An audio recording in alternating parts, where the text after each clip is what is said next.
Welcome back to my channel. आज हम करने वाले हैं सेल डिवीजन या सेल साइकिल।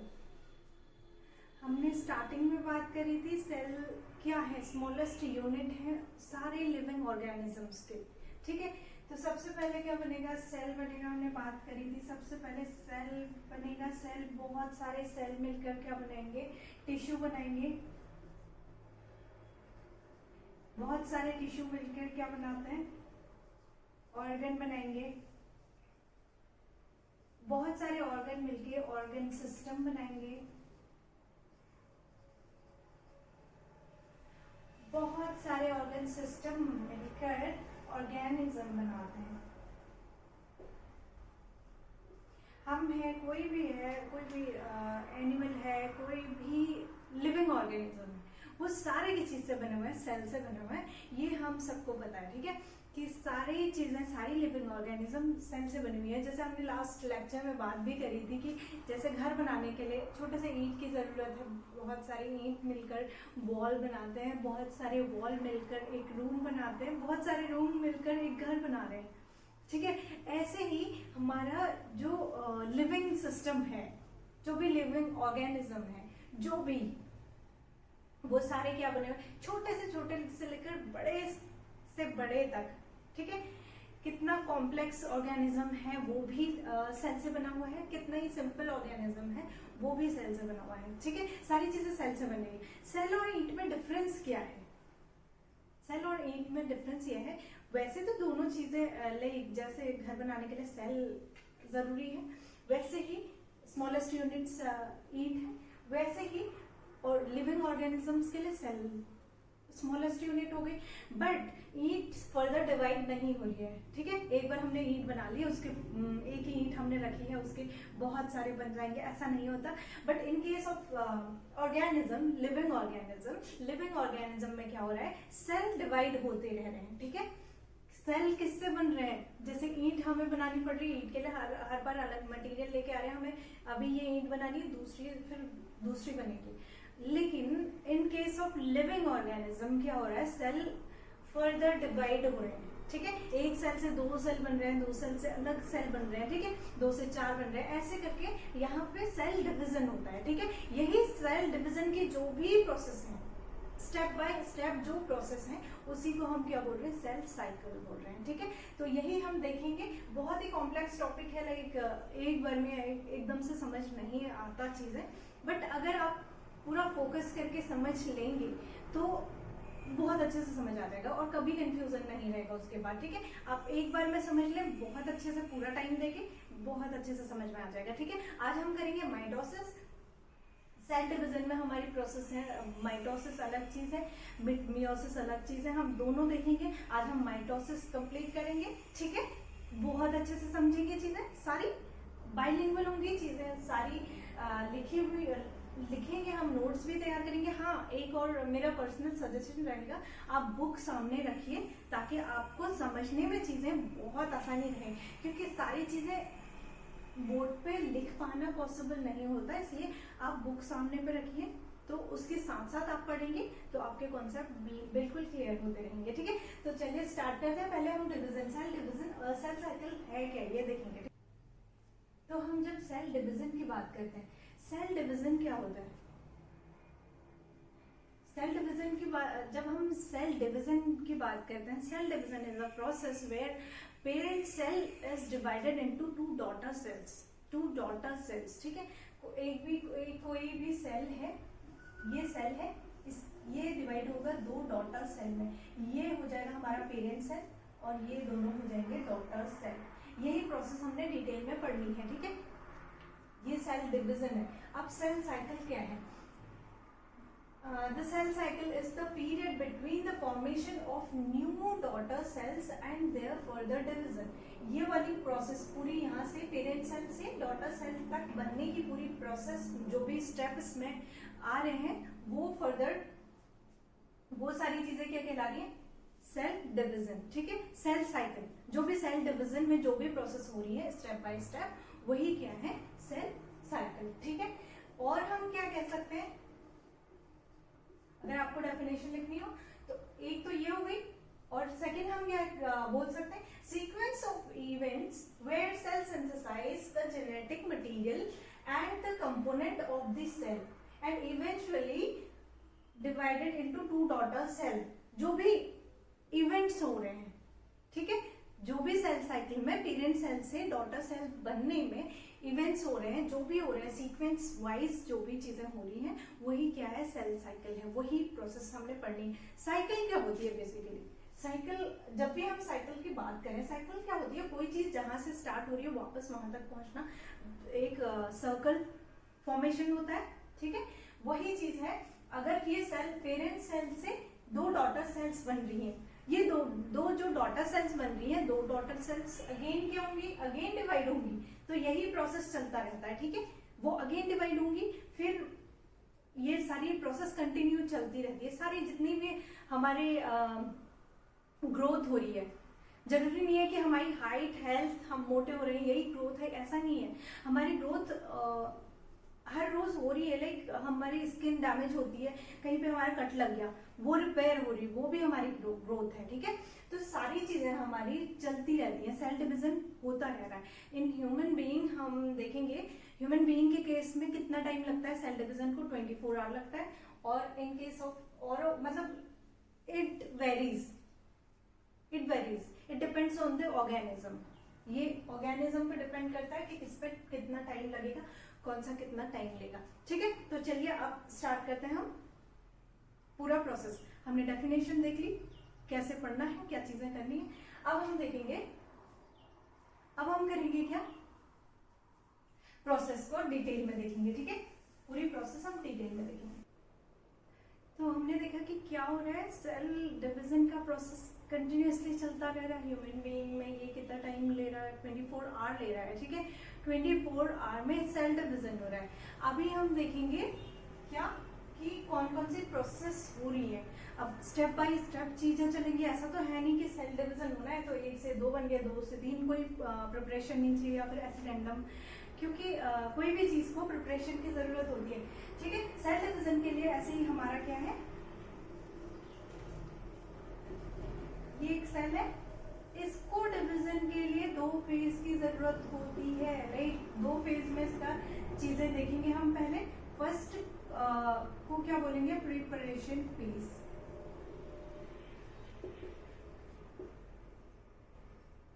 सेकेंड आएगा एम फेज, ठीक है। 2 फेज में हम पढ़ेंगे इसे, प्रिपरेशन फेज या फिर इसको बोलते हैं इंटरफेज।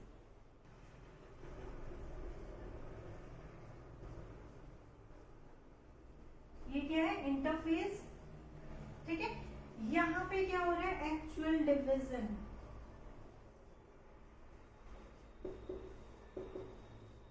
ठीक है, एक्चुअल डिवीजन एम फेज में होगा। यहाँ पे प्रिपरेशन फेज क्यों बोल रहे हैं, यहाँ पे सारी चीजों की सिंथेसिस होगी, protein synthesis, DNA synthesis, RNA synthesis, और सारे जितने जो क्या बोलते हैं सेल ऑर्गेनेल्स हैं, सारी चीजें क्या हो रही हैं, डबल हो रही हैं। क्योंकि कोई भी चीज, अगर सपोज मैं हूं, मेरे को किसी स्टूडेंट को बुक देनी है, ठीक है, तो क्या है, मेरे पास एक बुक है, मेरे को किसी स्टूडेंट को बुक देनी है। अब सेम चीज मुझे देनी है, अगर मैं उसे हाफ कर दूं तो फिर उसके पास हाफ चला जाएगा, हाफ मेरे पास रहेगा, तो इससे दोनों को क्या होगा, मतलब एक चीज एक पूरी प्रॉपर नहीं मिल पाएगी दोनों को ही, ठीक है। तो अब मैं क्या करूंगी, पहले जो मेरे पास बुक है मैं उसकी कॉपी करूंगी या जेरोक्स करूंगी, ठीक है, वो चीज मैं जेरोक्स करूंगी, तब मैं उसको प्रॉपर जो चीज मेरे पास है, जो बुक मेरे पास, जो भी मटेरियल बुक में मेरे पास है, वही चीज मैं अपने स्टूडेंट को दे सकती हूँ, राइट। यही चीज क्या होगा, जब सेल को डिवाइड करना है, सेल डिवीजन हो रहा है, तो फिर क्या क्या हो रहा है, सेम चीज बननी है नेक्स्ट जनरेशन में। जो डॉटर सेल्स बन रहे हैं वो पेरेंट्स की तरह होने, तो उस केस में सेल को सबसे पहले क्या करनी पड़ेगी, सेल को प्रिपरेशन करनी पड़ेगी बहुत सारी, है ना। तो इसीलिए फर्स्ट फेज, इंटरफेज को हमने प्रिपरेशन फेज कहा है। प्रिपरेशन फेज में क्या हो रहा है, सारी चीजों की डबल अमाउंट हो जा रहा है, ठीक है। सेल साइज में भी इंक्रीज हो जाएगी और सेल के अंदर जो भी ऑर्गेनेलीज हैं या फिर डीएनए आरएनए प्रोटीन जो भी चीजें हैं वो पहले डबल हो रही हैं, ठीक है। मेरे को कोई चीज देनी है, पहले मेरे पास तो उतनी हो तब मैं अगले चीज में अगली जनरेशन में उसको दूंगी, ठीक है। तो फिर यही चीज सेल में हो रहा है। सेल में पहले प्रिपरेशन हो रही है सारी चीजों की, सारी चीजें डबल हो रही है और उसके बाद नेक्स्ट फेज में जा रही है, एम फेज में, तब उस चीज का डिवीजन हो रहा है, ठीक है। यही चीज हमने देखनी है। नॉर्मल सिंपल सी चीज है, सिंपल सी चीज है कि मेरे पास जब चीजें होंगी तभी मैं उसको अगली जनरेशन में सेम चीज भेज पाऊंगी। तो उसके लिए मुझे प्रिपरेशन करनी है। Like preparation phase 95% time preparation phase में जाता है सेल का और 5% किस में जाता है, एक्चुअल डिवीजन 5% में होता है, ठीक है। याद रखना 95% टाइम किस में, प्रिपरेशन में लग रहा है, ठीक है। प्रिपरेशन में 95% टाइम क्यों लग रहा है? क्योंकि जैसे आपके साथ होता है, आप नीट का एग्जाम दे रहे हो सपोज, या फिर कोई भी एग्जाम दे रहे हो, आपको क्या करना है, 2 घंटे में आपका पेपर आपने सॉल्व करना है। बट उस 2 घंटे के पेपर के लिए आप कितने टाइम मेहनत कर रहे हो? आप 1 साल लगा रहे हो, 2 साल लगा रहे हो। आप मिनिमम, अगर हम मिनिमम की बात करें, मिनिमम टाइम की बात करें, हमारा कितना कंटिन्यूअसली 1 साल लग जाता है प्रिपरेशन में। जबकि हमें पेपर जो एक्चुअल पेपर देना है, जिसके बेसिस पर रिजल्ट आने हैं, वो टाइम कितना है, 2 घंटे, है ना। 2 घंटे में हमने सारी चीजें अपना परफॉर्म करना है। बट क्या होता है, प्रिपरेशन हम 1 साल से कर रहे हैं। तो यही चीज सेल में भी हो रहा है। सेल ने एक्चुअल डिवीजन 5% टाइम में करना है, बट उसकी प्रिपरेशन कितना, 95% टाइम किस में लग रहा है, प्रिपरेशन में लग रहा है, ठीक है। कभी भी आपको याद करना हो कि प्रिपरेशन में इतना ज्यादा टाइम क्यों लग रहा है, तो फिर आप रिलेट कर सकते हो कि आप भी पेपर दे रहे हो, तो फिर आपको पढ़ने में मेहनत कर उस चीज का रिजल्ट देने में, उस 2 घंटे के लिए आपको प्रिपरेशन करनी पड़ रही है कितनी, 1 साल की। वही चीज सेल भी कर रहा है। सेल को डिवीजन करने के लिए उसकी प्रिपरेशन करनी पड़ रही है 95% टाइम और 5% में उसको रिजल्ट देना है, फिर डिवीजन होगा, एक्चुअल डिवीजन 5% का होगा, ठीक है। ये चीज हमने देख ली। अभी ये इंटरफेस की अगर हम बात करें, इंटरफेस में क्या हो रहा है, पहले हम चीजों को समझ लेते हैं, ठीक है। उसमें डिटेल में फिर पढ़ेंगे आगे अच्छे से। पहले हम समझ लेते हैं कि क्या हो रहा है, ठीक है। क्योंकि अगर आपको एक ओवरव्यू हो चीजों का, तो चीजें समझने में बहुत आसानी रहती है, ठीक है। बहुत अच्छे से समझेंगे चीजें और आज के बाद कोई कंफ्यूजन नहीं रहेगा माइटोसिस में, ठीक है। फिर नेक्स्ट में हम मेयोसिस भी करेंगे। आज माइटोसिस बहुत अच्छे से समझेंगे, ठीक है। अब क्या हो रहा है यहाँ पे, प्रिपरेशन फेज की बात करें, यहाँ पे 3 फेज है हमारे प्रिपरेशन फेज में, G1 फेज, S फेज और G2 फेज, ठीक है। ये 3 फेज होते हैं किसमें, प्रिपरेशन फेज में, जहां पे हमारा 95% टाइम लग रहा है, ठीक है। ये प्रिपरेशन में क्या है, 3 फेजेस है और M फेज में क्या है, जब हमारा एक्चुअल डिवीजन हो रहा है तो उस टाइम पे क्या है, अब हमने देखा है यहाँ पे सारी चीजें, सेल इंक्रीज भी हो जा रहा है, सेल का न्यूक्लियर डिवीजन, सेल में जो मटेरियल है, ऑर्गेनेलीज है, सारी चीजें, सारा डिवीजन हो रहा है, सारा क्या हो रहा है, अमाउंट डबल हो गया, ठीक है। अब हमारे पास क्या है, सेल के पास अब क्या है, सारी चीजें डबल अमाउंट में है। अब वो क्या करेंगे, अब यहाँ पे एक्चुअल फेज में जब आती है, जब एम फेज में एंटर करता है सेल, तो उसमें क्या होता है, यहाँ पे 2 प्रोसेस होती हैं, ठीक है। एम फेज में 2 प्रोसेस होंगी। फर्स्ट होगी कैरियोकाइनेसिस,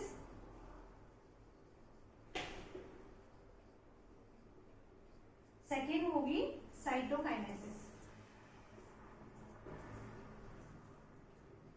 ठीक है। फर्स्ट है कैरियोकाइनेसिस, सेकेंड है साइटोकाइनेसिस। अब ये क्या है, ये है जब हमने सेल की बात करी थी, चाहे कोई सा भी सेल हो, एनिमल सेल या प्लांट सेल, उसमें क्या है, सेल है, साइटोप्लाज्म है, न्यूक्लियस है, ठीक है। ये क्या है, सेंटर में न्यूक्लियस। तो सबसे पहले जो न्यूक्लियस का डिवीजन हो रहा है, ये न्यूक्लियस है, ठीक है। न्यूक्लियस है, न्यूक्लियस का जब डिवीजन होगा उसे कैरियोकाइनेसिस कहेंगे।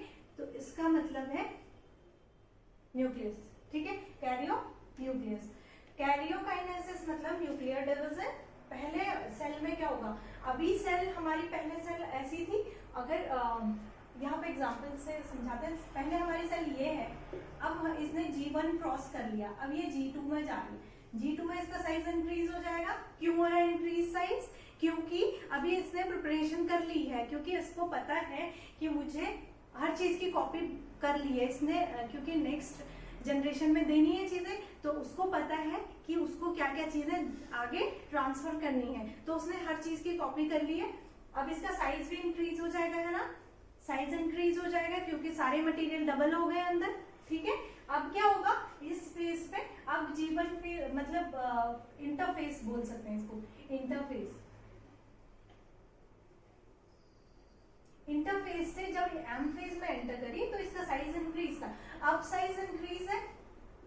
ठीक है, अब इसमें क्या होगा, पहले न्यूक्लियस का डिवीजन होगा। यहाँ पे जो भी चीज है, पहले ये न्यूक्लियस जो अंदर है इसका डिवीजन होगा यहाँ पे।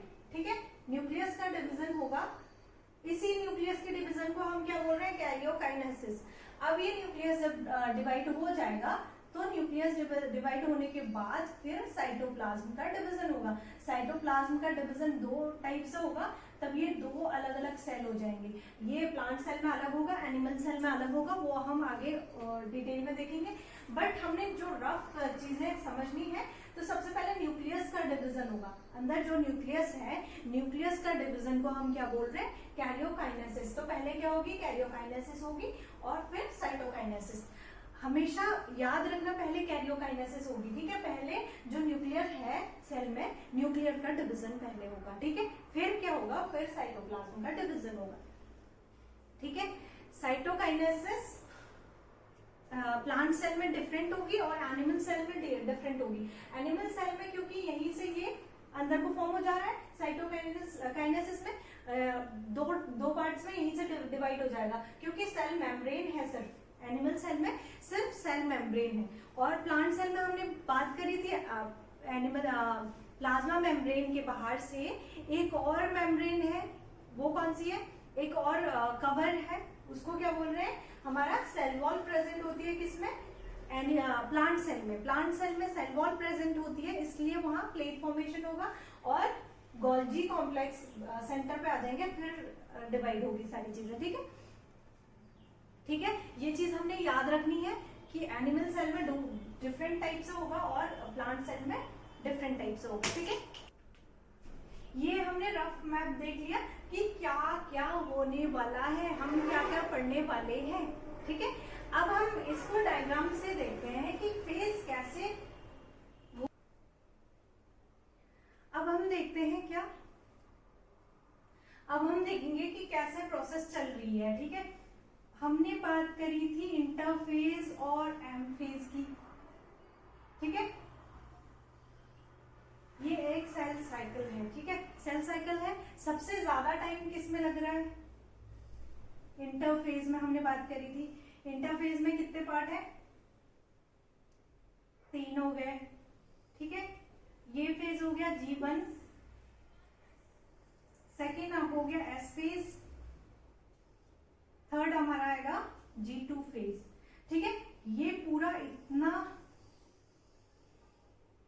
पूरा फेज किसका है, कौन सा है, ये हो जाएगा हमारा इंटरफेज। इंटरफेज या प्रिपरेशन फेज हमारा इतना है। ठीक है, अभी यहाँ पे क्या, ये वाला टाइम क्या हो जाएगा, ये है हमारा एम फेज। एम फेज को भी फर्दर हमने डिवाइड किया था 4 टाइप से। एम फेज को भी हम करेंगे क्या, प्रोफेज, मेटाफेज, एनाफेज, टेलोफेज। ये फेज आएंगे एम फेज में।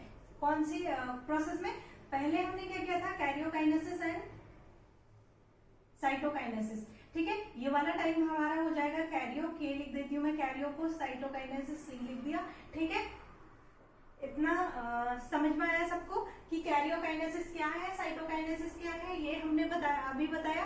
ठीक है, कैरियोकाइनेसिस में क्या हो रहा है, न्यूक्लियर का डिवीजन हो रहा है, साइटोकाइनेसिस साइटोप्लाज्म का डिवीजन हो रहा है, तो फिर फाइनल डिवीजन हो जाएगा। लेकिन यहाँ पे कैरियोकाइनेसिस में अगेन 4 पार्ट्स हैं, 2, 3 एंड 4। ये क्या होगा कैरियोकाइनेसिस में होगा, ठीक है। कैरियोकाइनेसिस मीन्स जब न्यूक्लियर का डिवीजन हो रहा है। न्यूक्लियर का डिवीजन में 4 टाइप है। 4 टाइप को आप ऐसे भी याद कर सकते हैं, PMAT, ठीक है। प्रोफेज, सेकेंड आएगा मेटाफेज, एनाफेज, टेलोफेज, ठीक हो गया। ये 4 प्रोसेस किसमें है, कैरियोकाइनेसिस में, यानी कि न्यूक्लियर डिवीजन में 4 प्रोसेस हो रही है जो हमने बहुत अच्छे से देखनी है, ठीक है। प्रोफेज, ये एज इट इज याद रखनी है आपने, सीक्वेंस यही रहेगा, पहले प्रोफेज आएगा, फिर मेटाफेज, फिर एनाफेज, फिर टेलोफेज, ठीक है। यही याद रखना है आपने। याद करने की अगर आपको ट्रिक चाहिए तो आप PMAT करके याद कर सकते हैं, या फिर आप कोई भी अपने हिसाब से बना सकते हैं। वैसे मेरे को लगता है कि जब आप बार बार पढ़ेंगे तो आपको खुद ही याद हो जाएगा। मैं एक्चुअली ट्रिक्स पे बिलीव नहीं करती हूँ, क्योंकि ट्रिक्स आप सपोज आपने ट्रिक्स बना ली है और आप मेन टाइम पे, एग्जाम टाइम पे आप ट्रिक भूल गए, ये किसका था या किससे रिलेटेड था, तो आपका कंफ्यूजन वही, उतनी मेहनत, एक तो आपने ट्रिक बनाई, ट्रिक को याद करने में अलग सा टाइम लगाया, प्लस आप उस टाइम पे कंफ्यूज हो गए आप, तो फिर सारा इतनी सारी जो मेहनत करी थी वो बेकार चली जाती है। इसलिए मैं बिलीव करती हूँ आप जितनी बार चीज़ों को रिवाइज करेंगे उतनी अच्छे से चीज़ें आपको खुद से आ जाएंगी। तो जितना आप ट्रिक याद करने में टाइम लगाएंगे उतना आप इस चीज़ को दोबारा से रिवाइज कर लीजिए या फिर खुद से उसको प्रैक्टिस करने की कोशिश कीजिए। वो बहुत अच्छे से आपके कॉन्सेप्ट एकदम क्लियर हो जाएंगे, ठीक है। बहुत इजी है। आप यहाँ से स्टार्ट करोगे, ये G2 के बाद सेल एंटर करेगा कहाँ, प्रोफेज में, ठीक है। ये प्रोफेज यहाँ पे आएगा, G2 के जस्ट बाद प्रोफेज आएगा, फिर मेटाफेज आएगा, फिर एनाफेज, फिर टेलोफेज, ठीक है। ये टेलोफेज के बाद सेल एंटर करेगा कहाँ पे, साइटोकाइनेसिस के लिए। टेलोफेज के बाद हमारा क्या होगा, साइटोकाइनेसिस स्टार्ट होगा, ठीक है। तो ये याद रखना है। ये है पूरा मेटाफेज, इतना मेटाफेज है, ये केवल 5% है, ये इंटरफेज हमारा 95% है, ठीक है। और 95% है, इसमें भी हमारा बहुत सारा टाइम लग रहा है। सबसे ज्यादा टाइम इसमें लग रहा है G1 फेज में, याद रखना। इंटरफेज में तो सबसे ज्यादा टाइम लग ही रहा है सेल डिवीजन में, लेकिन जो इंटरफेज में भी G1 में सबसे ज्यादा टाइम लग रहा है, ठीक है। सारी चीजों की प्रिपरेशन है। स्टार्टिंग में क्या होता है, आपने नीट की प्रिपरेशन स्टार्ट कर दिया, आपने स्केड्यूल बनाया कि मैं डेली ये चीजें करूंगा, ऐसे मैंने स्टार्ट करनी है। जब आप स्टार्ट करते हैं आपको सबसे पहले सिलेबस समझने में टाइम लगता है ना, क्योंकि आपको पता नहीं होता उससे पहले कि क्या सिलेबस है। आपने डिसाइड किया है कि हाँ मैं ये चीजें करूंगा, ऐसे करूंगा, ये बुक्स मैंने पढ़नी है, ये चीजें हैं। लेकिन आपको सबसे फर्स्ट मंथ में आपको क्या, उस 1 साल में भी प्रिपरेशन के टाइम पे 1 साल में आपको सिलेबस समझने में टाइम लग जाता है ना। आप समझते हैं पहले कि आपको PYQs देखने पड़ते हैं कि क्वेश्चन पैटर्न क्या है, और आपको क्या करना पड़ता है, सिलेबस को अच्छे से समझना पड़ता है कि क्वेश्चन पूछे कैसे जा रहे हैं। क्योंकि पढ़ने का बहुत सारे लोग पढ़ते हैं, लेकिन पढ़ने का तरीका अलग है। अगर आप नीट के लिए पढ़ रहे हैं तो आपको उसके अकॉर्डिंग पढ़ना होगा, अगर आप वनडे एग्जाम के लिए पढ़ रहे हो तो उसके अकॉर्डिंग पढ़ना होगा। तो ये डिपेंड करता है कि पेपर का पैटर्न कैसा आने वाला है, ठीक है। तो आपको ये सारी चीजें समझने में ही टाइम लगता है। तो आपका फर्स्ट फेज जो है, फर्स्ट 1 मंथ आपको शायद स्केड्यूल अपनाने में ही टाइम लग जाए, है ना। तो काफी सारा टाइम लगता है। अगले महीने से आप हैबिचुअल हो जाते हो उस चीज के, और आप आसानी से करने लगते हो, है ना। तो सबसे पहले अगर आप 1 साल ले रहे हो कोई प्रिपरेशन में, तो फर्स्ट 4 मंथ आपके बहुत हार्ड जाएंगे, बहुत आपको चीजें समझने में टाइम लगेगा। उसमें हो सकता है आपको बहुत सारा टाइम देना पड़े, हो सकता है आप जितना बाद में पढ़ ले, आप बाद में 1 घंटे में वही चीज पढ़ सकते हो, लेकिन स्टार्टिंग में आपको वही चीज पढ़ने में 4 घंटे लगेंगे, है ना। तो आपका फर्स्ट 4 मंथ कैसा जाता है, बहुत लॉन्ग जाता है, आपको सबसे ज्यादा टाइम उसमें लगता है ना। ऐसे ही इसमें क्या है, ये 3 फेज है इंटरफेस के प्रिपरेशन के टाइम का। तो ये समझ के चलो कि G1 फेज में हमें बहुत ज्यादा मतलब सेल को G1 फेज में बहुत ज्यादा टाइम लग रहा है हमारी तरह, ठीक है। तब वो समझने की कोशिश कर रहा है सारी चीजें। हम ऐसे रिलेट करके पढ़ेंगे तो चीजें बहुत अच्छे से समझ में आएंगी, ठीक है।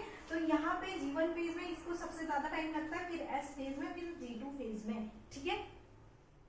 S फेज को हम सिंथेसिस फेज भी बोल सकते हैं, G1 को हम क्या गैप 1 या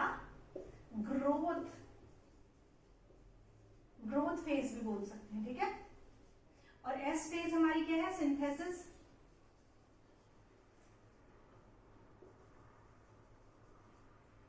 G2 हमारा होगा गैप 2 या ग्रोथ। अब ये चीजें हमने समझ ली, ये समझ में आ गई, ओके मैम ये सारी चीजें समझ में आ गई। अब इनके बीच में और कुछ भी होता है, हमने एक और चीज पढ़ी थी। अच्छा मैम एक और चीज पढ़ी थी, अगर सेल साइकिल सिर्फ इतना है तो एक G0 भी कुछ आता है, वो क्या है? तो हम देखेंगे कि G0 क्या है। G0 क्या है, सेल प्रिपरेशन कर रही है, सेल ने पूरा प्रिपरेशन करा है, वो डिवाइड नहीं होना चाहती। कुछ सेल्स ऐसे हैं, ह्यूमन बॉडी में भी कुछ सेल्स ऐसे हैं जो डिवाइड नहीं होते हैं, ठीक है। जैसे न्यूरॉन की बात करें हम, उनका डिवीजन नहीं होता है, ठीक है। तो वो सेल्स क्या करती हैं, सेल प्रिपरेशन फेज पूरा कंप्लीट कर लेती हैं, उसके बाद वो क्या एम फेज में एंटर नहीं करती, वो G1 G2 से बाहर हो सकती है, या यहाँ से किसी भी फेज से वो बाहर आ जाती है, उसको हम G0 फेज बोलते हैं, ठीक है। वो क्या करती है, एम फेज में एंटर नहीं करती है, मतलब डिवीजन के लिए नहीं जाएंगी, डिवीजन उनका नहीं होता, ठीक है। तो यही हो जाती है G0 फेज, ठीक है। सेल प्रिपरेशन पूरी कर लेगी, पूरी ना भी करे मतलब प्रिपरेशन फेज में एंटर कर लेती है, फिर वो क्या करती है, डिवीजन के लिए प्रिपेयर नहीं है, डिवीजन नहीं होता उन सेल्स में, ठीक है। तो ये G0 फेज कहलाता है, जिन भी सेल में जो सेल डिवाइड नहीं होती है, ठीक है, जो सेल डिवाइड नहीं होती है वो क्या चली जाती है, G0 फेज में चली जाती है, ठीक है। तो ये सारी चीजें हैं। उसके बाद आता है साइटोकाइनेसिस। साइटोकाइनेसिस दो टाइप से होगा, एनिमल्स में अलग होगा और प्लांट्स में अलग होगा। तो इस प्रकार पूरी प्रोसेस चलती है, बहुत इजी प्रोसेस है। अब आपको समझने में ज्यादा टाइम नहीं लगेगा, क्योंकि अब आपने ओवरव्यू देख लिया कि क्या क्या चीजें कैसे हो रही हैं, ठीक है। अब आपको समझने में टाइम नहीं लगेगा, बहुत आसान है चीजें। अब हम बात करने वाले हैं इंटरफेज की।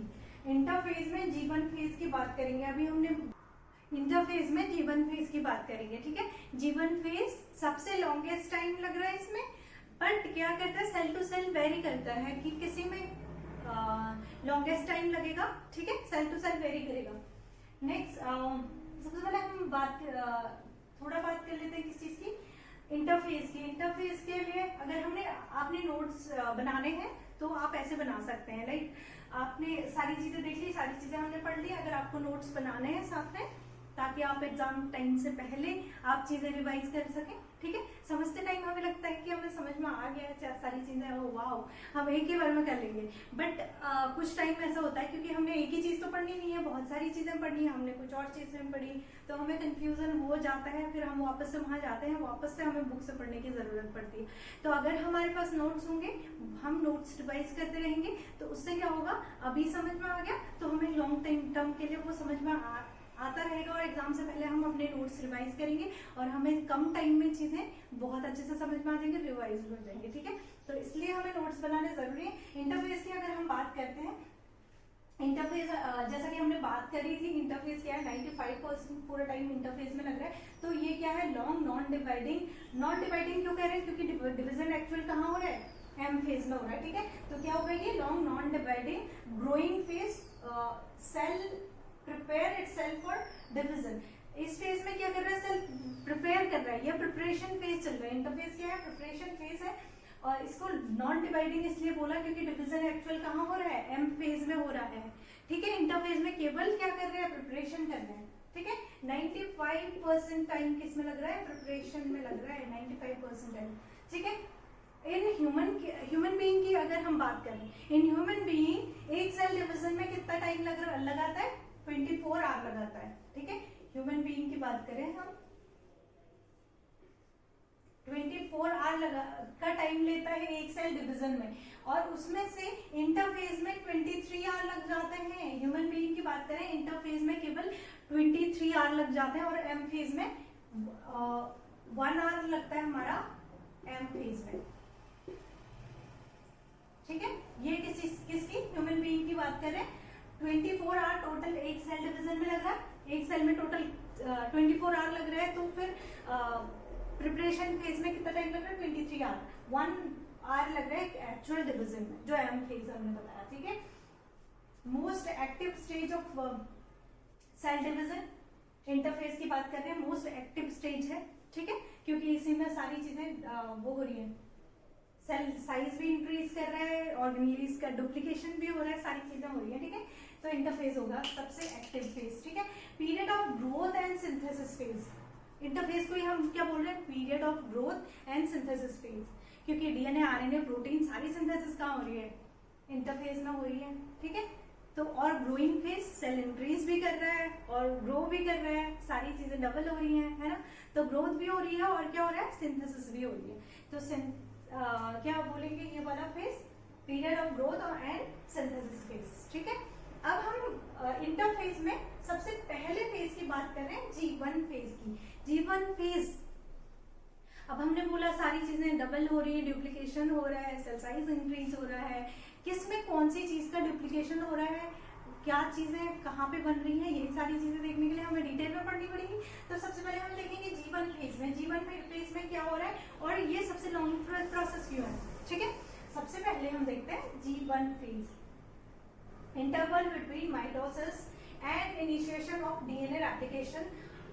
इस फेज में क्या होगा, ये माइटोसिस और डीएनए रेप्लिकेशन का इनिशिएशन जो फेज है उसके बीच का टाइम पीरियड है। ठीक है, interval between mitosis and initiation of DNA replication, इसके बाद डीएनए रेप्लिकेशन होगा। ठीक है, no DNA replication takes place but remain metabolically active.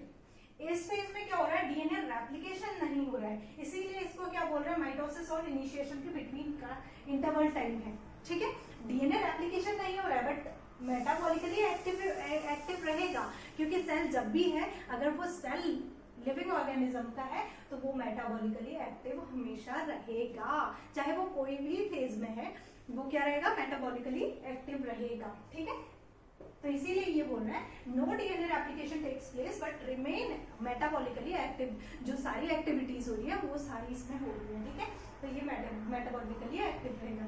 Next है पॉइंट होगा, cell grows in size by the synthesis of different molecule, क्योंकि इसमें different protein synthesis हो रहा है, डीएनए सिंथेसिस हो रहा है, आरएनए सिंथेसिस हो रहा है, तो क्या कर रहा है, ये सेल इंक्रीज कर रहा है किसमें, साइज में। ठीक है, सब चीजों का डुप्लीकेशन होगा, सब चीज सिंथेसिस हो रहे हैं, तो क्या होगा, सेल क्या करेगा, साइज में भी इंक्रीज कर रहा है। ठीक है, तो अगर हम G1 की बात करते हैं सिंपली, ये नॉर्मल सेल है, ये G1 फेज में इसने एंटर किया, G1 फेज में अब क्या हो जाएगा, इसका साइज इंक्रीज हो जाएगा, क्योंकि सारी चीजें उसमें डबल हो गई हैं, मतलब डबल हो गई हैं। ठीक है, सिंथेसिस हो रहा है, प्रोटीन सिंथेसिस और सारी चीजें हो रही है, तो यहाँ पे क्या हो जाएगा, सेल साइज इंक्रीज हो जाएगा। याद रखना, क्वेश्चन डायरेक्ट बन जाता है कि सेल साइज कौन से फेज में इंक्रीज होगा।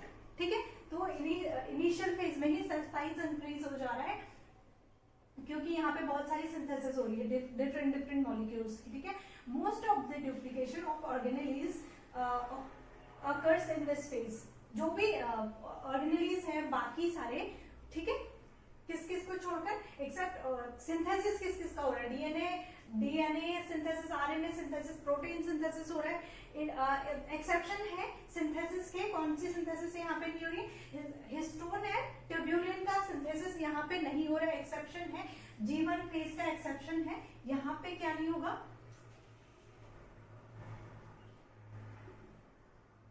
हिस्टोन एंड ट्यूब्यूलिन, इसका सिंथेसिस यहाँ पे नहीं होगा, G1 फेज पे नहीं होगा। ठीक है, तो क्या बोल रहे हैं, यहाँ पे सारे ऑर्गेनेलिज का क्या हो जाता है, डुप्लीकेशन हो रहा है, right. Length of the G1 phase varies from cell to cell, मतलब डिफरेंट टाइप का सेल होगा, वो डिफरेंट टाइम लेगा, डिफरेंट ये डिपेंड करता है किस पे, सेल टाइप पे। ठीक है, spend more time in G1 phase and do not divide frequently so that they have longer G1 phase. तो क्या कर रहे हैं, फर्दर डिवाइड हो रहे हैं, सेल टू सेल वेरी करता है कि कितना टाइम G1 में लग रहा है. मोस्टली G1 फेज लॉन्गर होता है. ठीक है, तो ये हमने देखा इंटरफेज. इंटरफेज में क्या हो रहा है, डीएनए सिंथेसिस, आरएनए सिंथेसिस और प्रोटीन सिंथेसिस, सारी चीजें हो रही है. ठीक है, सिंथेसिस किस किस की नहीं होगी, हिस्टोन और ट्यूब्यूलिन की सिंथेसिस इस फेज में नहीं हो रही है, G1 फेज में नहीं हो रही है. यहाँ पे क्या होगा, मोस्टली सेल साइज इंक्रीज हो जाएगा. Size of the cell will be increased in G1 phase. ठीक है, सारी ये आप नोट्स बना सकते हैं. और जब भी आप कोई भी फेज बना रहे हैं आपको, ताकि आपको अंडरस्टैंडिंग बहुत अच्छी हो जाए चीजों को लेकर, आप G1 फेज लिख रहे हो, पॉइंट लिख रहे हो, उसके सामने उसका डायग्राम ड्रॉ कर दो. ठीक है, ताकि आप नेक्स्ट जब रिवाइज करो. Now we will discuss about S phase. हमने G1 फेज कंप्लीट कर लिया. लॉन्गेस्ट फेज है, उसमें क्या हो रहा है, सेल साइज इंक्रीज हो रहा है और सारे मॉलिक्यूल्स जो भी ऑर्गेनेलिज है वो डबल हो गए, है ना. तो अब हमने एंटर किया एस फेज में. ठीक है, जो कि इंटरफेज का सेकेंड फेज है. ठीक है, G1 फेज के बाद जो टाइम लगेगा सबसे ज्यादा वो लगेगा एस फेज में. ठीक है, तो एस फेज की हम बात करते हैं. एस फेज में क्या हो रहा है, मेनली एस फेज में क्या हो रहा है, एक चीज आपने बहुत ज्यादा याद रखनी है, मतलब ध्यान रखनी है. वो क्या है, आपने याद रखना है डीएनए ड्यूप्लीकेशन कौन से फेज में हो रहा है, वो होगा एस फेज में. ठीक है, ये हमारा G1 फेज था. यहाँ पे सेल साइज इंक्रीज हो रहा था. सेल ने G1 फेज से अब किस में एंटर किया, G1 फेज से अब हमारा एस फेज में आ गया. ठीक है, यहाँ पे रखते हैं G1 फेज. अब हमारा एस फेज में एंटर किया, ये एस फेज होगा. एस फेज में सपोज ये हम डीएनए बनाते हैं यहाँ पे.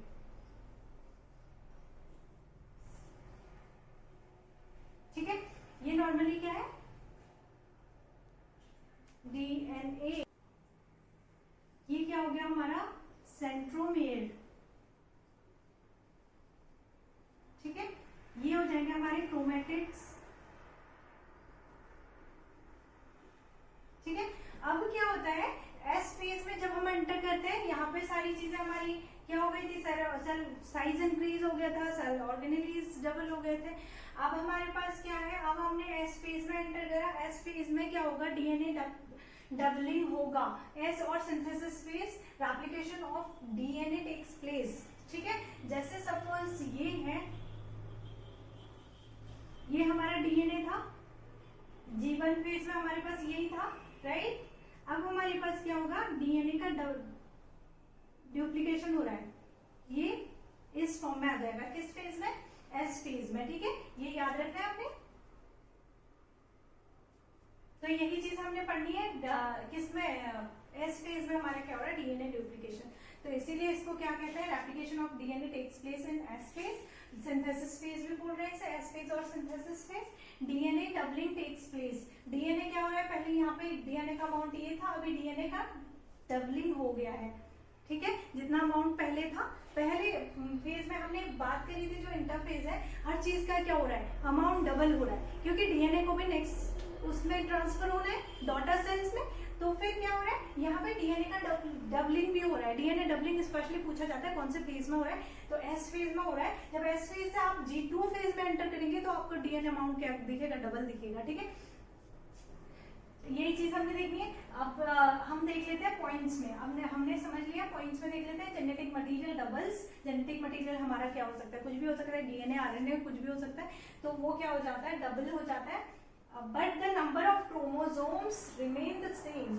नंबर ऑफ क्रोमोसोम्स क्या रहेंगे, सेम रहेंगे. यहाँ पे जितने नंबर ऑफ क्रोमोसोम थे, सपोज यहाँ पे क्रोमोसोम नंबर क्या है, सपोज यहाँ पे क्रोमोसोम नंबर 4 है, तो यहाँ पे भी क्रोमोसोम नंबर हमारे 4 ही रहेंगे. डबल होंगे, वो हम कौन से फेज में होंगे आगे देखेंगे. लेकिन when we talk about S phase, the chromosome number will be same. ठीक है, डीएनए का अमाउंट जो होगा वो डबल हो जाएगा, but the chromosome numbers will be same, will remain same. ठीक है, नेक्स्ट है DNA molecule acts as a template to synthesise a new DNA molecule. क्या कर रहा है, डीएनए मॉलिक्यूल टेम्पलेट की तरह एक्ट करता है। ये वाला मॉलिक्यूल क्या होगा, टेम्पलेट की जैसे एक्ट करेगा ताकि इसकी कॉपी बन पाए, ठीक है, इसी की कॉपी बन जाती है नेक्स्ट, ठीक है। ये क्या है, ये टेम्पलेट की जैसे एक्ट करा इसने, यहाँ पे उसी की जैसी और डीएनए मॉल बन गया है, ठीक है। New DNA molecule forms the new chromatin fibers which remain attached in pairs। अभी हम और देखेंगे इसे, इसमें क्या बन जाते हैं, क्रोमेटिन न्यू फाइबर्स बन जाते हैं, ठीक है, क्रोमेटिन फाइबर्स बन जाते हैं जो अटैच रहते हैं किसमें, पेयर्स में अटैच रहते हैं, ठीक है। The chromatin material condenses to form new two sister chromatids. Sister chromatids क्या होते हैं, सपोज ये क्या था, यहाँ पे सिंगल डीएनए था, ये दो थे यहाँ पे इसमें, अब इसी के जैसे इसने टेम्पलेट के जैसे एक्ट किया, एस फेज में क्या हुआ, इसने जो डीएनए हमारे पास है इसने टेम्पलेट के जैसे एक्ट किया, इसके जैसे और कॉपी हो गई, जो ये कॉपी हुई है इसी के जैसे हमारे पास सेंट्रोमियर सेम है, यही सेंट्रोमियर है यहाँ पे भी, ठीक है, इसका डबलिंग नहीं हुआ है यहाँ पे, इसी से अटैच्ड क्या है, ये दो फॉर्म हुए हैं, यानी कि ये दो की अगर हम बात करें, ये दो आपस में क्या होंगे, सिस्टर क्रोमेटिन, ठीक है, to form two sister chromatin, ये दोनों क्या हो जाएंगे, सिस्टर क्रोमेटिन हो जाएंगी, ये इसी सेंट्रोमियर से अटैच्ड है। अगर मैं इसके सामने एक और बना दूं, ये दोनों, अगर हम इन दोनों की बात करें, ये नॉन सिस्टर क्रोमेटिन हो जाएगी, और अगर इन दोनों की बात करें, ये आपस में सिस्टर क्रोमेटिन हो जाएंगी, ठीक है, एक ही से अटैच्ड है ना, एक ही से अटैच्ड है, ये दोनों अगर एक ही से अटैच्ड है यहाँ पे, तो क्या हो जाएंगे, वो सिस्टर क्रोमेटिन हो जाएंगी। अगर ये दोनों डिफरेंट है, ये डिफरेंट है, ये डिफरेंट है, ये दोनों की ये वाली क्रोमेटिन जो हो जाएंगे वो नॉन सिस्टर क्रोमेटिन हो जाएंगी, ठीक है, ये हमने पहले पढ़ चुके हैं, ठीक है, नॉर्मल सी चीज है, पहले हम लोग ये सारी चीजें हमने पढ़ी हुई है, ठीक है। तो ये क्या करती है, to form two new sister chromatin attached through a centromere। Centromere ये है, एक ही सेंट्रोमेयर से अटैच्ड है, जो न्यू है, वो भी जो टेम्पलेट, जिसने टेम्पलेट जो डीएनए मतलब ये इसने इस कंटेंट में क्या किया, टेम्पलेट के जैसे एक्ट किया था, अब उसके जैसे उसका डुप्लीकेशन हो गया, ठीक है, सेम चीजें बनेंगी, जो मटेरियल इसमें है वही यहाँ पे बनेगा, तो ये एक टेम्पलेट के जैसे एक्ट करता है और इसकी कॉपी बन गई यहाँ पे, ठीक है। तो ये क्या करेगी, सिस्टर क्रोमेटिन, ये होंगे सिस्टर क्रोमेटिन, क्योंकि ये सेंट्रोमेयर एक ही सेंट्रोमेयर से जुड़ी हुई है, ठीक है, ठीक है।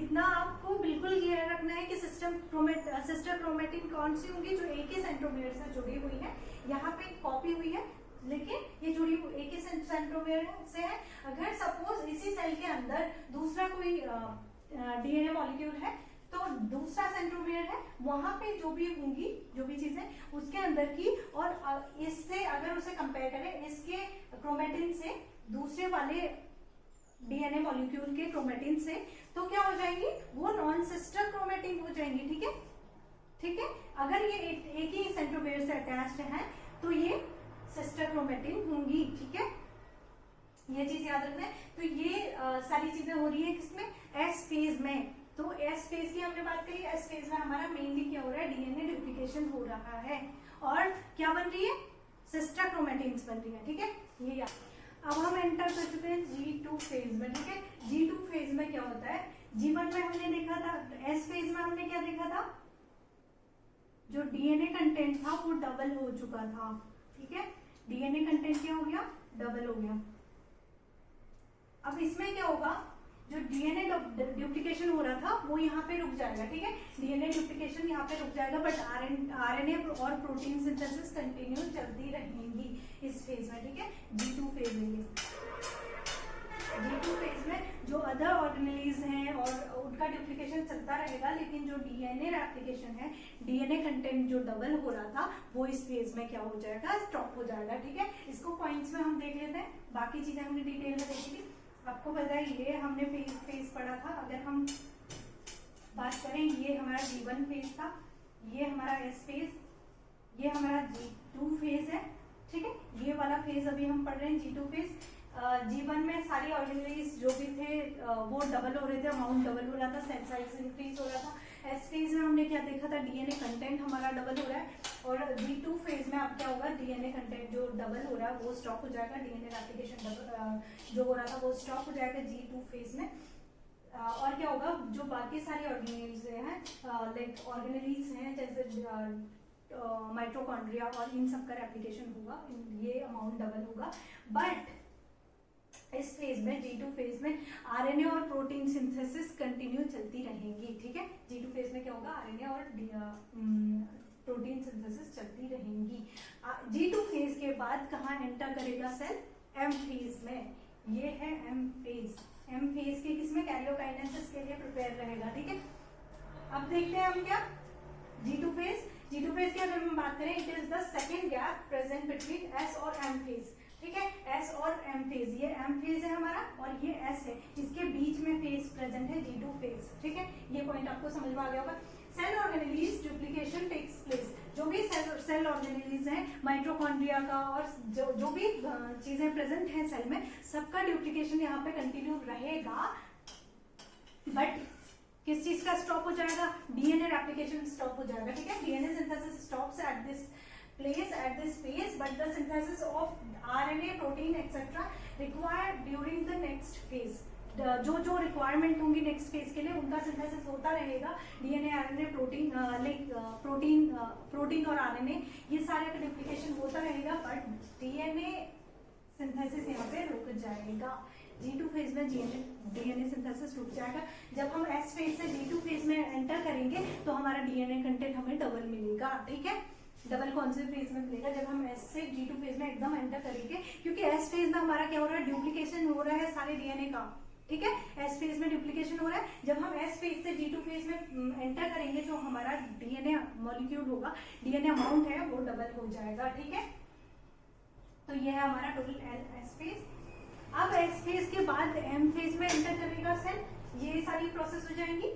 उसके बाद कहाँ एंटर करेगा, अब हमारा इंटरफेस, टोटल इंटरफेस कंप्लीट हो गया। हमने G1 फेज पढ़ा, S फेज पढ़ा, G2 फेज पढ़ा, तीनों फेज पढ़ लिए। अब कुछ सेल जो डिवाइड नहीं करती है, ठीक है, G0 फेज में चली जाएंगी। ठीक है, कुछ सेल क्या करती है, M फेज में एंटर करने के बजाय कहाँ, G0 फेज, इधर एंटर कर लेगी, इसको बोलेंगे G0 फेज। ठीक है, या क्वेश्चन फेज भी बोलते हैं इसे, G0 फेज भी बोलते हैं। तो ये क्या होगा, यहाँ पे एंटर करती है, ये फर्दर डिवाइड नहीं करती है, ये प्रिपरेशन पूरे फेज में प्रिपरेशन करती है। इनमें सारी ग्रोथ जो भी होनी होती है वो सारी होती है, बट ये कहाँ एंटर करती है, इसका एग्जांपल है जो G0 फेज में एंटर कर लेती है सीधे न्यूरॉन सेल्स, वो डिवाइड नहीं होती है। ठीक है, ये कहाँ M फेज में एंटर नहीं करती। तो आपसे डायरेक्ट क्वेश्चन आ सकता है, G0 फेज कहाँ पे आएगा, M और G2 के फेज पे के बीच में, जो G2 के बाद कहाँ एंटर करती है, G0 फेज में एंटर कर लेती है कुछ सेल्स। ठीक है,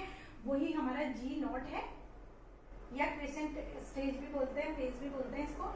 अब जो सेल M फेज पे एंटर करेंगी वो हमने बोला था M फेज, अब हम ये M फेज को यहाँ पे लेते हैं। ठीक है, ये हमारा M फेज है, पूरा M फेज है। अब हमने इसको M फेज को भी दो पार्ट्स में डिवाइड किया। जो हमारा ये वाला था वो क्या है, कैरियोकाइनेसिस, और ये साइटोकाइनेसिस। कैरियोकाइनेसिस में न्यूक्लियर का डिवीजन हो रहा है, साइटोकाइनेसिस में साइटोप्लाज्म का डिवीजन हो रहा है। जब हम कैरियोकाइनेसिस की बात करते हैं, इसको अगेन 4 पार्ट्स में डिवाइड किया, 1 2 3 एंड 4। ठीक है, क्या क्या पीमेट करके याद रखा था हमने,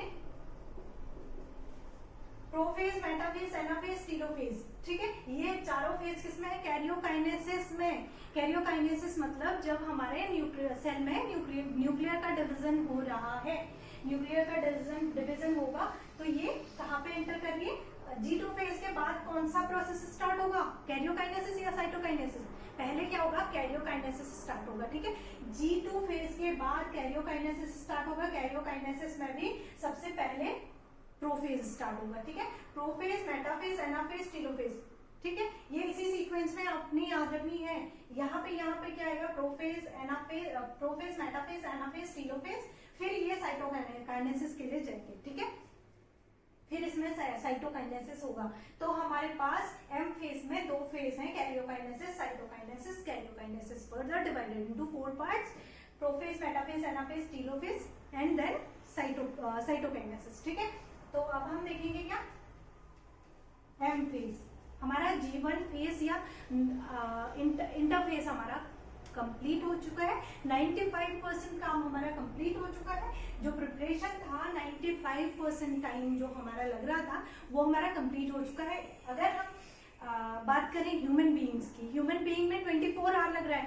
24 आवर में 23 आवर हमारे किस में लग रहे हैं, इंटरफेस में लग रहे हैं। तो हमारे 23 आवर का काम हमने कर लिया है। 23 आवर का हमने देख लिया कि सेल कैसे डिवाइड हो रही है। अब हमने देखना है 1 आवर में जो एक्चुअल डिवीजन जहाँ पे हो रहा है वो देखना है। ये एम फेज में एक्चुअल डिवीजन होना है।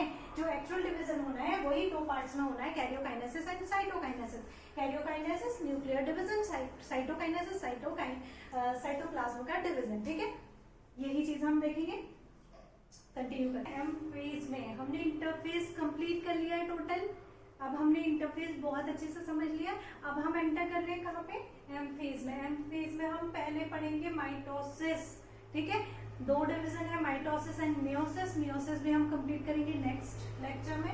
आज हम माइटोसिस कंप्लीट करेंगे, बहुत अच्छे से समझेंगे। माइटोसिस में देखिए इंटरफेस दोनों में, जब भी सेल डिवीजन हो रहा है इंटरफेस दोनों में होगा, चाहे वो माइटोसिस हो या मियोसिस हो, दोनों ही फेज में इंटरफेस तक प्रोसेसिंग सेम होगी। इंटरफेस के बाद हमारा एम फेज में जब एंटर करेंगे माइटोसिस या मियोसिस दोनों सेपरेट होंगे, डिफरेंट होंगे। ठीक है, माइटोसिस की अगर हम बात करें, यहाँ पे कैरियोकाइनेसिस और साइटोकाइनेसिस हो रही है। तो कैरियोकाइनेसिस की अगर हम बात करें, Cairo means nucleus, kinesis division. ठीक है, यहाँ पे कैरियो मीन्स न्यूक्लियस होगा, न्यूक्लियस। ठीक है, जब हम बात कर रहे हैं, जब क्वेश्चन ऐसे भी बन सकता है कि हमारा G1 फेज के बाद कौन सी प्रोसेस स्टार्ट होगी। तो आपने सारी चीजें समझी हुई है। अब आप बता दोगे कैरियोकाइनेसिस होगी। कैरियोकाइनेसिस में सबसे पहले कौन सा फेज स्टार्ट होगा, प्रोफेज। ठीक है, कैरियोकाइनेसिस जब हमने पढ़ा था ये 4 पार्ट्स में डिवाइड किया था, राइट। हम कैरियोकाइनेसिस में यानी कि न्यूक्लियर डिवीजन को 4 फेजेस में पढ़ेंगे। ठीक है, 4 फेजेस में पढ़ेंगे। और 4 फेजेस में कौन सा फेज पहले आएगा, prophase, metaphase, anaphase and telophase. सबसे पहले हम प्रोफेज की बात करेंगे। ठीक है, हम देखते हैं कैरियोकाइनेसिस है क्या। अगर आप नोट्स बना रहे हैं तो नोट्स इसके हिसाब से बना सकते हैं। तो क्या हो रहा है, it is a continuous process in which a parent cell divides into 2 daughter cells. Parent cell divide होगा किसमें, 2 डॉटर सेल में। न्यूक्लियस की बात कर रहे हैं हम, ठीक है, न्यूक्लियर की बात कर रहे हैं। अब हम इसमें पहले हम देखेंगे, अब हमने इंटरफेस में क्या किया था। इंटरफेस में हमारे पास डीएनए डुप्लीकेशन भी हो गया और सारे ऑर्गेनेल्स हमारे पास डबल हैं। सेल सारी जो साइटोप्लाज्म में है और सेल ऑर्गेनेल्स हैं वो सारी हमारे पास क्या है, सारा डबल फॉर्म में है। मतलब हमारे पास मटेरियल सारा अवेलेबल है अब। ठीक है, तो हमारे पास क्या है, दोनों को सेपरेट करने की बात है। न्यूक्लियस को सेपरेट करेंगे, पहले न्यूक्लियर डिवीजन करेंगे, फिर हम साइटोप्लाज्म का डिवीजन करेंगे। ठीक है, न्यूक्लियर डिवीजन हम करते हैं, प्रोफेज में हम बात करते हैं। जब हमने बात करी थी, अब हमारे पास जब G1 फेज हमने G2 फेज कंप्लीट कर लिया, यानी कि इंटरफेज हमने कंप्लीट कर लिया। इंटरफेज में हमारे पास क्या है, हमने क्या देखा, इंटरफेज में जब हम बात करते हैं, इंटरफेज में हमारे पास सारे मटेरियल हमारे पास सारा डबल है। ठीक है, जब हम बात करते हैं इंटरफेज से एम फेज में, अगर इसने एंटर किया, एम फेज में एंटर किया, एम फेज में हमारे पास जो डीएनए मटेरियल है, डीएनए मटेरियल हमारे पास पहले यू फॉर्म में है, बहुत सारा। पहले हमारे पास इस फॉर्म में है, बहुत सारा हो गया डीएनए मटेरियल। एस जब हम एम फेज में एंटर करते हैं तो डीएनए कॉइलिंग स्टार्ट हो जाती है। प्रो फेज में डीएनए कॉइलिंग स्टार्ट हो जाती है, यानी कि डीएनए इस फॉर्म में आ जाएगा। ठीक है, क्योंकि हमारे पास पहले डीएनए कम था, फिर डीएनए हमारे पास क्या हो गया, डबल अमाउंट का हो गया। तो डीएनए को प्रॉपर कॉइलिंग होती है, डीएनए कॉइलिंग होनी स्टार्ट हो जाती है। तो इस प्रोफेज में क्या होगा, condensation of chromosomal DNA, chromosomal DNA का कंडेंसेशन हो गया। ठीक है, ये क्या होगा, डीएनए कंडेंसेशन हो गया, ठीक है। और क्या होगा, जो न्यूक्लियर मेम्ब्रेन है, इसके बाहर से जो न्यूक्लियर मेम्ब्रेन है, एक तो डीएनए का कंडेंसेशन हो गया, पहले ये इस फॉर्म में था, अब ये इस फॉर्म में होने लग गया, ठीक है। ये डीएनए कंडेंसेशन हो गया यहाँ पे, ठीक है। अब ये इस फॉर्म में आ जाएगा डीएनए, क्रोमोसोमल डीएनए, अब इस फॉर्म में आ गया। और क्या होगा, start disappearing the nuclear membrane.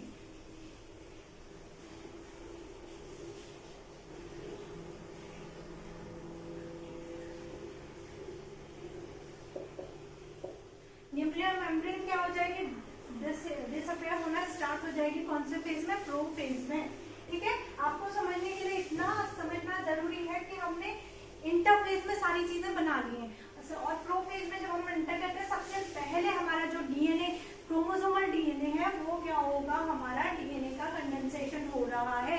और मेनली क्या हो रहा है, न्यूक्लियर मेम्ब्रेन डिसअपियर होनी स्टार्ट हो जाएगी प्रोफेज में, ठीक है। डिसअपियर होना स्टार्ट हो जाएगी न्यूक्लियर मेम्ब्रेन, ठीक है। प्रोफेज की अगर हम बात करें, मेटाफेज की बात करें, हमारे पास क्या आ जाते हैं, स्पिंडल फाइबर्स। अब हम क्या देखते हैं, मेटाफेज। प्रोफेज में हमने देखा डीएनए कंडेंसेशन हो गया। अब हम देखते हैं नेक्स्ट फेज में क्या होता है, डीएनए कंडेंसेशन के बाद नेक्स्ट फेज में हम देख रहे हैं, यहाँ पे क्या है, हमारे सेंट्रियोल प्रेजेंट है, 2 सेंट्रियोल हमारे सेल में है ऑलरेडी। तो क्या होगा, यहाँ पे क्या हो रहा है, मेटाफेज में spindle fibres get attached to chromosomes, attached with chromosome. जो ये है, यहाँ पे हमारे पास कितने क्रोमोसोम्स हैं, सोमैटिक सेल में हो रहा है माइटोटिक डिवीजन, ठीक है। Somatic cell means body cell, जो भी हमारी बॉडी के सेल हैं वो सारे सोमैटिक सेल हैं, ठीक है।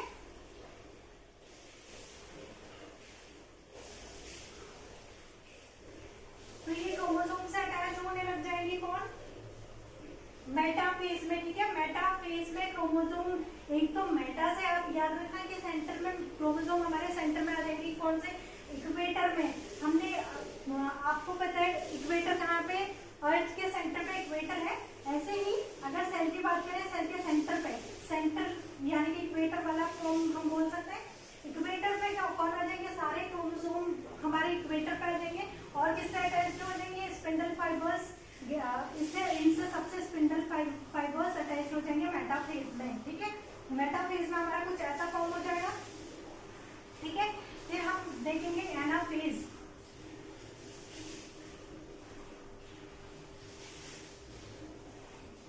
एनाफेज में क्या हो रहा है, फिर अगर ये हमारा मेटाफेज है तो एनाफेज में हमारा क्या हो रहा है, फिर एनाफेज में ये जो सेंट्रियोल है, इनसे जो फाइबर्स आ रहे हैं, सपोज ये है,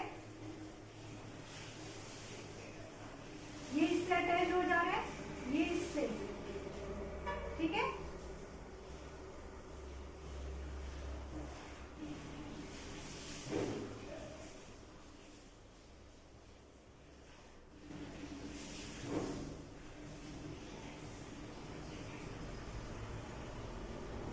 जो ये है क्या हो रहा है, क्रोमेटिन। एनाफेज में हम क्या करें, chromatids moves towards the poles. जो ये क्रोमेटिड्स है, ये कहाँ को, पोल्स की तरफ मूव करने लगते हैं। तो ये एनाफेज में ये ऐसे मूव करने लगते हैं। एनाफेज में ये दोनों अलग होके, जो ये क्रोमेटिड्स हैं, ये these chromatids will start moving towards poles। Poles की साइड को मूव करने लगते हैं क्या, क्रोमेटिड्स, ठीक है। तो क्या लिखा है एनाफेज में, आपने याद रखना है, chromatids moves to the poles. Poles पे ये मूव करने लगता है। इनके 4 टाइप बनते हैं, सेंट्रिक, जब ये पोल की साइड को मूव करने लगते हैं क्रोमेटिड्स, तो ये 4 टाइप के बनते हैं, मेटासेंट्रिक, सबमेटासेंट्रिक, एक्टोसेंट्रिक और टीलोसेंट्रिक। ये इसके 4 टाइप्स बनते हैं, ठीक है। ये मूव होने लगते हैं कहाँ को, पोल्स की साइड को, ठीक है। जो ये फाइबर्स है, हमारे पास फाइबर्स हैं जो कनेक्टेड है किससे, क्रोमेटिड से, ये मूव करने लगता है कहाँ को, टुवर्ड्स द पोल्स, ठीक है। तो ये 4 टाइप के हो जाते हैं। ये एनाफेज में हमने याद रखना है, ये टुवर्ड्स कहाँ मूव करते हैं, टुवर्ड्स पोल्स, ठीक है ना। लास्ट वन होएगा हमारा क्या, टीलोफेज। टीलो का मतलब होता है एंड, ठीक है, टीलो का मतलब हमारा क्या है, एंड। तो टीलोफेज में क्या हो रहा है, माइटोटिक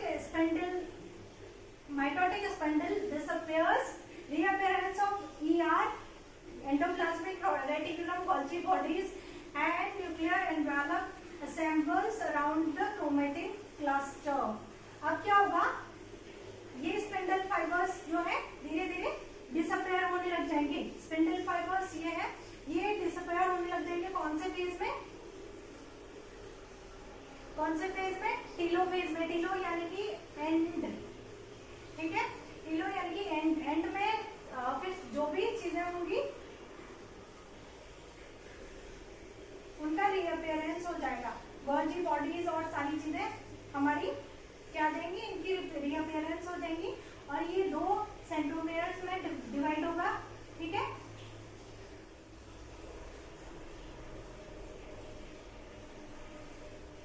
ऐसा कुछ स्ट्रक्चर होने लग जाएगा हमारा कौन से फेज में, टीलोफेज में, ठीक है। क्रोमेटिन क्लस्टर जो है ये हो जाएंगे हमारे क्रोमेटिन क्लस्टर। इनके अराउंड फिर से क्या होने लग जाएगा, सेल एनवेलप स्टार्ट होने लग जाएगा। जो डिसअपेयर हो गया था कौन से, उसमें प्रोफेज में डिसअपेयर हो गया था, है ना, ये फिर से क्या हो जाएगा, स्टार्ट हो जाएगा बनना। अब हमारे पास क्या है, न्यूक्लियर का टोटल डिवीजन हो गया है, ठीक है, टोटल न्यूक्लियर डिवीजन हो गया है कौन से फेज में, टीलोफेज में न्यूक्लियर डिवीजन हो गया है। अब न्यूक्लियर जो क्रोमोसोम है, क्रोमोसोम के अराउंड हमारे पास एक लेयर भी आ गई है, न्यूक्लियर मेम्ब्रेन, ठीक है। न्यूक्लियर मेम्ब्रेन फॉर्म होने लग जाएगी और ये अपीयरेंस हो जाएगा हमारा किसका, एंडोप्लाज्मिक रेटिकुलम, गोल्जी बॉडीज और क्या, न्यूक्लियर मेम्ब्रेन आने लग जाएगा। इन सब का रीअपियरेंस हो जाएगा कौन से फेज में, टीलोफेज में। याद रखना, यहाँ से क्वेश्चन बनते हैं कौन से फेज में रीअपियरेंस हो जाएगा सारे ऑर्गेनेल्स का, टीलोफेज में, ठीक है। अब क्या हो गया हमारे पास, न्यूक्लियर डिवीजन हो गया है हमारे पास, ठीक है। सेल ने कैरियोकाइनेसिस पूरी कर ली है, यानी कि कैरियोकाइनेसिस क्या था, न्यूक्लियर डिवीजन। हमारे पास न्यूक्लियर डिवीजन हो गया, सेल का न्यूक्लियर डिवीजन हो गया। अब हमारे पास क्या बचा, हमारे पास क्या बचा, साइटोप्लाज्म। अब हमारे पास साइटोप्लाज्म का डिवीजन होगा जिसको क्या बोलते हैं, साइटोकाइनेसिस, ठीक है। हमने इंटरफेस पढ़ा, टोटल हमने इंटरफेस पढ़ा, इंटरफेस में सारी चीजें पढ़ी, सारी प्रोसेस पढ़ी। हमने कैरियोकाइनेसिस देखा, कैरियोकाइनेसिस की 4 फेजेस देखी। 4 फेजेस में से टीलोफेज में हमारे पास न्यूक्लियर के दो पार्ट हो गए, ठीक है। अब यही सेल हमारी 1 और 2 डॉटर सेल में डिवाइड हो जाएंगी, किसके थ्रू, जब साइटोकाइनेसिस होगी। साइटोकाइनेसिस मतलब साइटोप्लाज्म का डिवीजन। अब हमारे पास 2 न्यूक्लियस है, ठीक है, न्यूक्लियस भी 2 है और सारे सेल ऑर्गेनेल्स भी डबल है हमारे पास। अब हम तैयार है किसके लिए, साइटोप्लाज्म के डिवीजन के लिए, ठीक है। हमारे पास सारा मटेरियल प्रेजेंट है किसके लिए, डिवीजन के लिए। अब हमारे पास साइटोप्लाज्म का डिवीजन बचा है, लास्ट स्टेज है साइटोप्लाज्मिक डिवीजन, ठीक। तो अब हम पहुंच गए last stage of this cell, that is called cytokinesis. Cytokinesis means division of cytoplasm, ठीक है। फाइनली हम लास्ट स्टेज तक पहुंच गए अपने साइटोप्लाज्म डिवीजन तक, ठीक है। हमने इससे पहले कैरियोकाइनेसिस देखा, इंटरफेस, सारी चीजें देख ली। कैरियोकाइनेसिस में हमने 4 फेजेस देख ली हैं, ठीक है। Prophase, anaphase, prophase, metaphase, anaphase, telophase, ये याद रखनी है, इसी सीरीज में हमने याद रखनी है, ठीक है। अब हम आ गए कैरियोकाइनेसिस यानी कि साइटोप्लाज्म का डिवीजन।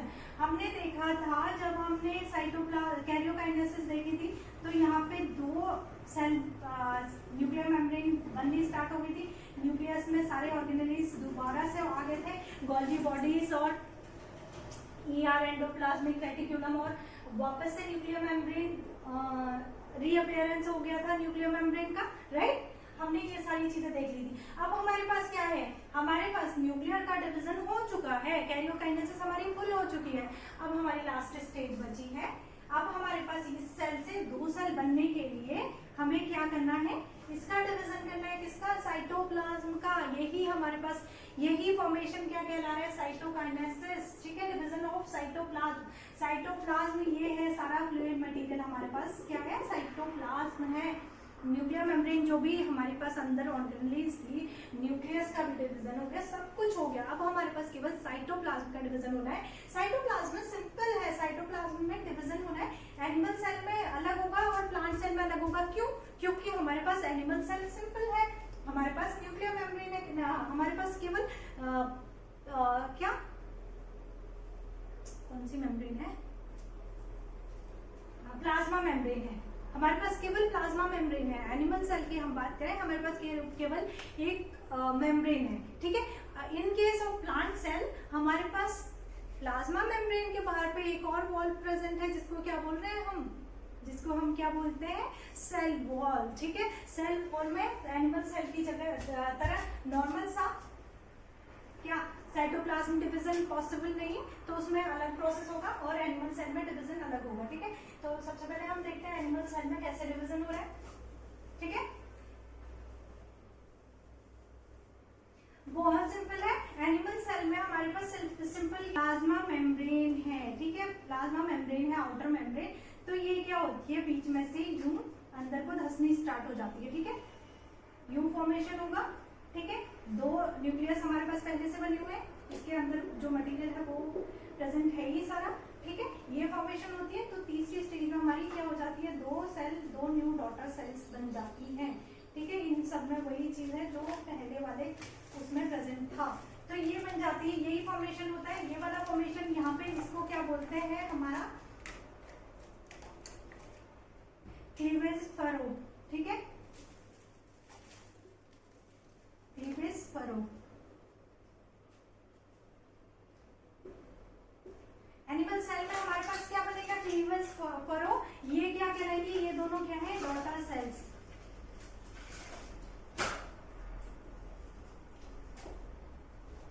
ये दोनों डॉटर सेल्स बन जाएंगी। क्लीवेज फॉर्मेशन किस में हो रहा है, एनिमल सेल में।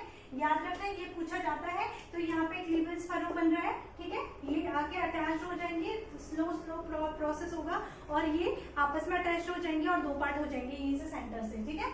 ये हो जाएगा हमारा डॉटर सेल। यही चीज हमने लिखी है, this process is the end of the cell cycle. End of the cell cycle हमने पढ़ लिया है, कैरियोकाइनेसिस के बाद साइटोकाइनेसिस, यही एंड है हमारा पूरे सेल साइकिल का, ठीक है। in the animal cell, when we talk about animal cell, cytokinesis achieved by the process of or the formation of furrow or cleavage furrow, ठीक है। क्लीवेज फरो बन रही है, यही चीज है क्लीवेज फरो, ठीक है। जब कैरियोकाइनेसिस हो गई, कैरियोकाइनेसिस के बाद सेल का जो साइटोप्लाज्म है, सेल मेम्ब्रेन है, वो सेंटर से क्लोज आने लगता है और फिर एक चिपक जाता है और फिर दो पार्ट में डिवाइड हो जाता है। जो डिवाइडेड दो पार्ट है वो अलग अलग सेल फॉर्मेशन करते हैं, जिन्हें हम डॉटर सेल्स बोलते हैं, ठीक है। अब हम in case of plant cell की बात करें, ये एनिमल सेल था, एनिमल सेल में हमारा इजी हो गया। अब प्लांट सेल में क्या है हमारे पास प्लांट सेल में सेल मेम्ब्रेन के बाहर एक और चीज प्रेजेंट है, जो क्या है, हमारा सेल वॉल। हमारे पास सेल वॉल प्रेजेंट है। तो सेल वॉल प्रेजेंट है तो हमारा क्या होता है, प्लेट फॉर्मेशन होता है। कौन सी, सेल प्लेट बनती है इसमें, ठीक है। एनिमल सेल में सेल प्लेट होती है। और एनिमल सेल की बात करें तो प्लांट सेल में सेल प्लेट फॉर्मेशन होता है, ठीक है। और एनिमल सेल की बात करें हम, सेंट्रीपिटल फोर्स लगेगा, ठीक है। सेंट्रीपिटल मींस जो सेंटर से दो फॉर्मेशन हो रहे हैं, दो डॉटर सेल सेंटर, जो सेल मेम्ब्रेन है, सेल मेम्ब्रेन हमारी सेंटर की ओर जाके दो पार्ट्स में डिवाइड हो जा रही है, ठीक है। तो उसे क्या कहते हैं, सेंट्रीपिटल फोर्स, ठीक है। एनिमल सेल में सेंट्रीपिटल लगेगा और प्लांट सेल में सेंट्रीफ्यूगल लगेगा। सेंट्रीफ्यूगल मींस या हमें पता है प्लांट सेल में क्या है, सेल वॉल भी प्रेजेंट है। अगर हमारे पास सेल वॉल भी प्रेजेंट है और अंदर हमें पता है कि क्या है, बहुत सारी गोल्जी बॉडीज भी हैं और सारी चीजें प्रेजेंट है, ठीक है। सेंट्रियोल का जो न्यूक्लियस फॉर्मेशन पहले हो चुका है, न्यूक्लियस फॉर्मेशन के बाद हमारे पास हमें पता है क्या है, गोल्जी बॉडीज प्रेजेंट है। बहुत सारी गोल्जी बॉडीज प्रेजेंट है एनिमल सेल में भी, ठीक है। एनिमल सेल में जो गोल्जी बॉडीज और सेल ऑर्गेनेल्स हैं वो क्या करती है, सेंटर पे ऐसे लाइन फॉर्मेशन कर लेती है, ठीक है।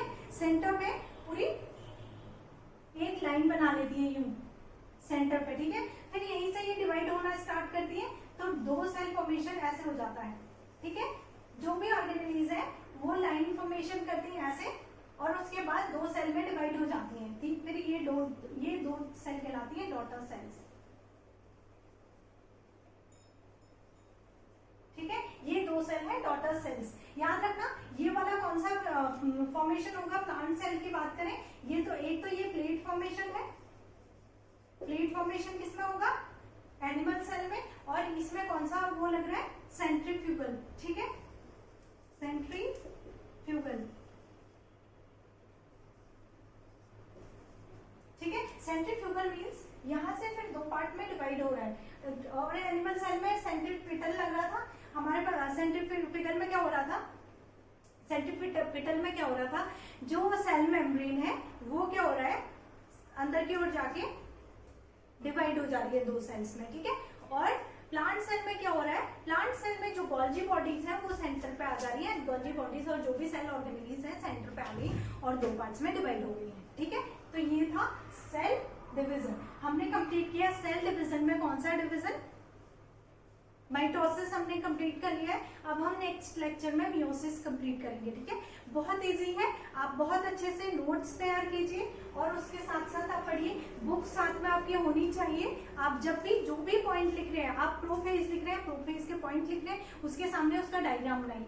जो भी फेज आप पढ़ रहे हैं उसके सामने उसका डायग्राम बनाइए, क्योंकि समझते टाइम क्लास के टाइम पे हमें सब कुछ समझ में आ जाता है, लेकिन चीजें समझ में आनी नहीं है, हमें याद रहनी भी जरूरी है। ठीक है, याद रहने के लिए हमें रिविजन करना ही पड़ेगा। चाहे आप कितने भी जीनियस क्यों ना हो, आपको रिविजन की जरूरत पड़ती है। तो उसके लिए आपने नोट्स बनाने हैं और विद डायग्राम। ठीक है, डायग्राम आपको समझ में आने चाहिए।